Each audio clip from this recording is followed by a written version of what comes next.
కుంభం వారికి కనుక చూసుకున్నట్లయితే ప్రస్తుతం మీ గురువు పంచమ స్థానంలో ఉన్నాడు, రాశిలో రాహు ఉన్నాడు. అయితే గురువు ఈ పంచమ స్థానంలో మే మాసం వరకు ఉంటూ జూన్ మాసం నుంచి 6వ స్థానంలోకి మారిపోతాడు, గుర్తుపెట్టుకోండి. అయితే మీరు ఈ 5, 6 స్థానాల్లో ఉండేటువంటి గురువు 2 రకాల ఫలితాలు ఇస్తాడు అనేటువంటి విషయాన్ని మనం గుర్తించాలి. మరియు అదేవిధంగా గమనించుకున్నట్లయితే ఇక్కడ ఈ ఫలితాలు ఏమి జరుగుతాయి, ఎటువంటి దేవతారాధన చేయాలి, ఏ విషయాల్లో జాగ్రత్తగా ఉండాలనేటువంటి అంశాలు చెప్తుంది నేనైనప్పటికీ కూడా చెప్పిస్తుంది సాక్షాత్ లలిత అమ్మవారిగా భావిస్తూ. ప్రధానంగా ఇక్కడ ఈ రాశిలో ఎప్పుడైతే రాహు ఉన్నాడో మీకు కొంతవరకు ఇది కొంచెం ఇమాజినేషన్స్, ఏం జరుగుతుంది ఏంటో అనేటువంటి ఫీల్, ఎమోషన్స్ ఎక్కువ అవుతూ ఉంటారు. అయితే ఇక్కడ పంచమ స్థానంలో గురువు మే మాసం వరకు ఉంటాడు కాబట్టి ఇది కొంచెం సంతానం కోసం ప్రయత్నం చేసేటువంటి వారికి చాలా చక్కగా కలిసి వస్తుంది. కొంచెం కొన్ని శస్త్రచికిత్సలు అనుకోండి, కొన్ని విషయాలు ఇది ఉంటుంది. అదేవిధంగా వివాహం అయిన తర్వాత సంతానం పొంది సంతానం ఇంకా అభివృద్ధిలోకి రావట్లేదు అనేటువంటి కొంత బాధపడేటువంటి వారికి కొంత బాధ ఉంటుంది, కొంత అభివృద్ధికరమైనటువంటి వాతావరణం కూడా కనిపిస్తుంది. మరియు మీ యొక్క సంతానము ఉద్యోగం లేదండి, అయ్యో ఉద్యోగ సంబంధించినటువంటి విషయంలో చాలా ఇబ్బంది పడుతున్నారు అనుకునేటువంటి వారికి సంతానానికి సంపాదన యోగము కూడా కలుగుతుంది, గుర్తుపెట్టుకోండి. ఇక మీకు ఈ యొక్క గురువు 6వ స్థానంలోకి మారుతున్నప్పుడు ఇది ఇక్కడ ఇచ్చేటువంటి రిజల్ట్స్ ఏమిటి అని చెప్పి చూసుకున్నట్లయితే 6లో ఉండేటువంటి గురువు ఎప్పుడు కూడా అప్పునిస్తాడు, ధనయోగాన్ని ఇస్తాడు, అప్పు మూలంగా ధన ప్రాప్తిని కలిగిస్తూ ఉంటాడు. కాబట్టి ఇక్కడ ఈ 6వ స్థానంలో ఉండేటువంటి గురువు జూన్ మాసం నుంచి ఎప్పుడైతే ఉంటాడో కొంచెం అప్పులు కూడా ఎక్కువ చేస్తూ ఉంటారు.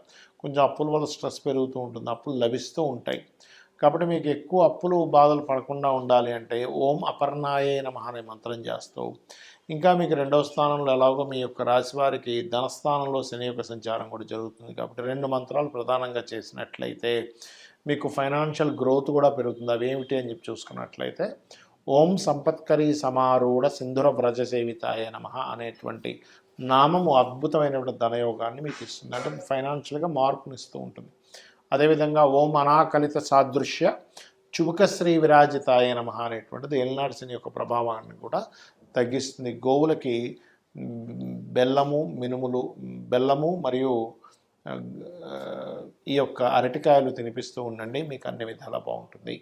అయితే ఎవరి జన్మజాతక చక్రంలో అయినా కానీ గురువు స్థితి బాగుంటే ఎటువంటి ఫలితాలు వస్తాయి, గురుస్థితి బాగోకపోతే ఎటువంటి ఫలితాలు వస్తాయి, ఏ జాగ్రత్తలు తీసుకోవాలి.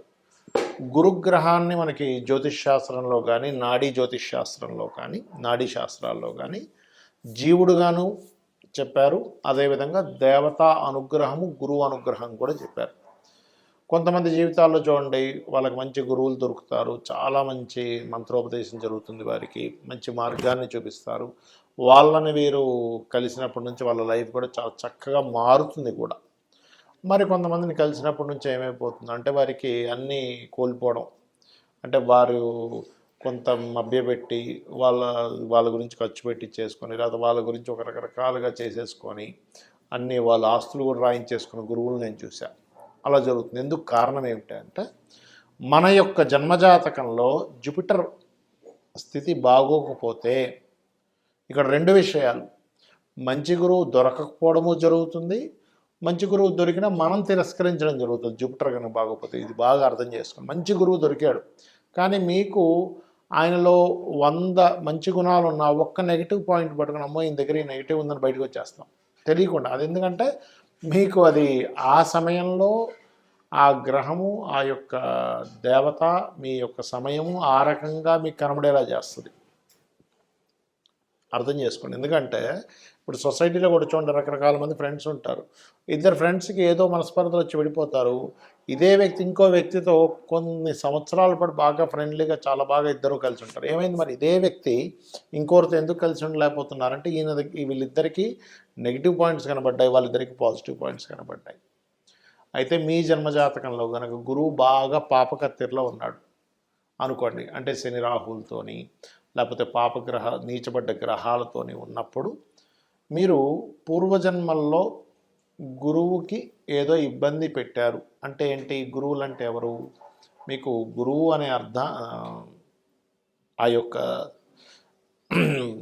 గురువు అనేటువంటి శబ్దానికి ముఖ్యంగా ఆ వాక్యానికి ఆ యొక్క దీనికి ఉన్నటువంటి అర్థం ఏమిటంటే మనల్ని అజ్ఞానం నుంచి జ్ఞానం వైపు నడిపించేవాడు గురువు, అంధకారం నుంచి బయటికి తీసుకొచ్చేవాడు గురువు. అంటే అంధకారం అంటే ఏమిటి? మనకు కొన్ని అంధవిశ్వాసాలు ఉంటాయి, మనం ఇది కొన్ని సంశయాలు ఉంటాయి, లేకపోతే మనకు కొన్ని ధర్మ సందేహాలు ఉంటాయి, లేకపోతే మనకి ఒక మంత్రాన్ని ఇచ్చి దైవం వైపు నడిపించేవాడు, ఆధ్యాత్మికం వైపు నడిపించేవాళ్ళు, అదేవిధంగా ధర్మబద్ధంగా ఎలా బ్రతకాలని చెప్పేవాళ్ళు గురువులు కదా. అతనికి ఎన్ని అలవాట్లైనా ఉండొచ్చు, గురువుకి మందు తాగడం అలవాటు ఉండొచ్చు, లేకపోతే ఇంకోటి అలవాటు ఉండొచ్చు, కానీ ఆయన ఏం చెప్తున్నాడు అనేది ముఖ్యం ఇక్కడ. అంతేగాని ఏమండి మనకు అన్నీ చెప్తున్నాడు కానీ అంటే ఆయన రోజు సాయంత్రం పూట పట్టుకొని వెళ్ళిపోయిన ఏదో శుభ్రంగా మందు తాగేస్తున్నాడు, ఇది కాదు మనం అర్థం చేసుకోవాల్సింది. ఎందుకంటే వాళ్ళ అలవాట్లు వేరు, వాళ్ళు దైవం పట్ల ధర్మం పట్ల ఎలా ఉన్నారు అనేది ముఖ్యం. ధర్మంగా ఉండాలని చెప్తుంది శాస్త్రం. అయితే ఇక్కడ ఎవరికైనా మీ జన్మజాతకంలో జూపిటర్ గ్రహం గనక పాడైనట్లయితే దైవానుగ్రహం కూడా లోపిస్తుంది. గురువు అనుగ్రహం లేకపోతే దైవానుగ్రహం కూడా ఉండదు అని చెప్తూ ఉంటారు శాస్త్రంలో. అప్పుడు దైవానుగ్రహం పెంచుకోవడం కోసం మీ జన్మజాతకంలో 9వ అధిపతి మరియు గురువు వీరిద్దరూ ఎక్కడున్నారు, ఎలా ఉన్నారు అనేటువంటి చూడాలి, గుర్తుపెట్టుకోండి. 9వ అధిపతి గురువు. ఇక రెండవ విషయం ఏమిటి అంటే ఇక్కడ ఈ యొక్క జూపిటరు కొన్నిసార్లు మీ యొక్క లగ్నాలకి శుభుడు అవ్వడు, ఒక్కోసారి పాప అవుతాడు. అంటే అలాగా ఏ లగ్నాలకి?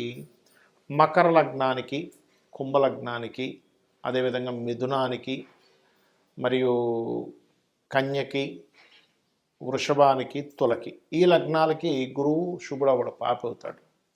కానీ మిగతా 6 లగ్నాలు ఉంటాయి. ఏమిటవి? గురుగ్రహమైనటువంటి గురు లగ్నాలకి అంటే ఏమిటవి? మేషము, కర్కాటకము, సింహము, అదేవిధంగా వృశ్చికము, ధనుర్మీన లగ్నాలు. ఈ లగ్నాలకు గురువు శుభుడై మంచి పొజిషన్లో ఉంటే ఏమవుతుంటుందంటే వీళ్ళకి గురువు మంచి పొజిషన్లో ఉన్నందుకు మీకు కలిగేటువంటి ఫలితాలు చాలా అద్భుతంగా ఉంటుంది. అంటే మంచి మంత్రం తొందరగా సిద్ధించడము, మంచి గురువులు మీకు పరిచయం అవ్వడం, గురువు ద్వారా మీకు కలిసి రావడం, తక్కువ ఖర్చు పెట్టి. ఇప్పుడు అందరికీ అదే గురువు, అందరికీ మీరు అందరూ ఈ పూజ చేసుకోవాలి, హోమం చేయాలంటే ఇన్ని వేలు ఖర్చు పెట్టండి అంటే ఆయన దగ్గరికి వెళ్ళేసరికి నీకు ఎందుకు డబ్బులు రా, వచ్చేసే నీకు ఫ్రీగా చేస్తా అంటాడు. అంటే ఏమిటి? గురువు గనక మీ జన్మజాతకంలో బాగుండి మీ లగ్నానికి శుభుడైతేనేమో వాళ్ళ నుంచి అన్నీ ఫ్రీగా మీకు లభిస్తూ ఉంటాయి, చాలా ఉచితంగా లభిస్తూ ఉంటాయి, గుర్తుపెట్టుకోండి. అలా కాకుండా మీ లగ్నానికి పాపై మరలా ఇంకా ఆయన పాప సంబంధం కలిగి ఉంటే అప్పుడు సరిగా ఉండదు. ఇది మనం అర్థం చేసుకోగలగాలి.